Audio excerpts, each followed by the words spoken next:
శ్రీరామ్. ఇప్పుడు మనం 8వ చక్రం వస్తు చక్రంలో రాగాలు నేర్చుకుందాం. వస్తు చక్రంలో 43 దగ్గర నుంచి ఆడుతాయి, 43 నుంచి ఉంటాయి.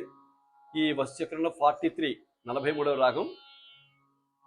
అక్కడ 43, 44, 45, 46, 47, 48 వరకు ఇవి ఉంటాయి నీకు. ఇప్పుడు దీంట్లో మనకి ఈ చక్రంలో 43వ రాగం మనం ఏ రాగం వస్తుంది? గవాంబోధి. గవాంబోధి అంటే దీని స్వరస్థానాలు ఏముంటాయి చూసుకుందాం. గా 3 అక్షరం, బా 4 తిరిగేస్తే 34 తీస్తే 43. ఆ విధంగా మనకు మెరగతి రాగాలు ఉంటాయి. మీకు ఎదురుగా చెప్పాను నేను. ఇప్పుడు దీని స్వరస్థానాలు గవాంబోధి స్వరస్థానాలు చూడండి.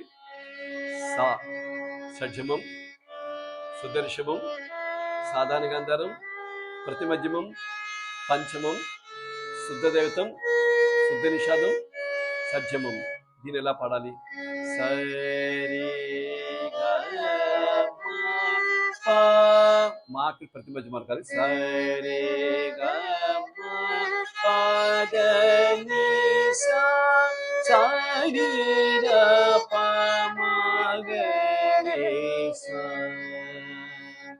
సాధారణ గాంధారం.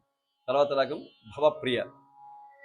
సరే సా షడ్జమం, రే సుదర్శమం, సాధారణ గాంధారం, మా ప్రతిమధ్యమం, పా పంచమం, దా శుద్ధదేవతం, కైశిక నిషాదం, సజ్జమం.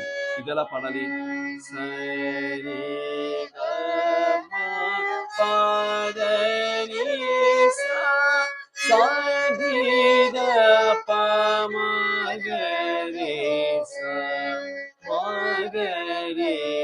ఇది తోడి రాగం. శుద్ధ మధ్యమం వేస్తే తోడి రాగం. ఇది ప్రతి మధ్యమం కాబట్టి భావప్రియ అవుతుంది.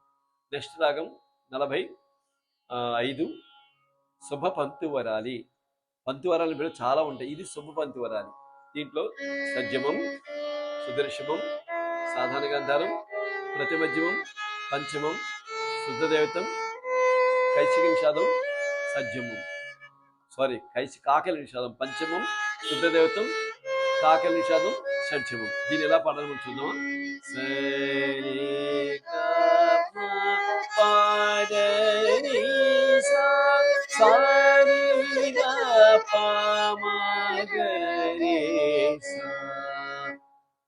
ఇప్పుడు మిగిలిన 3 రాగాలు తర్వాత నేర్చుకుందాం. జై శ్రీరామ్.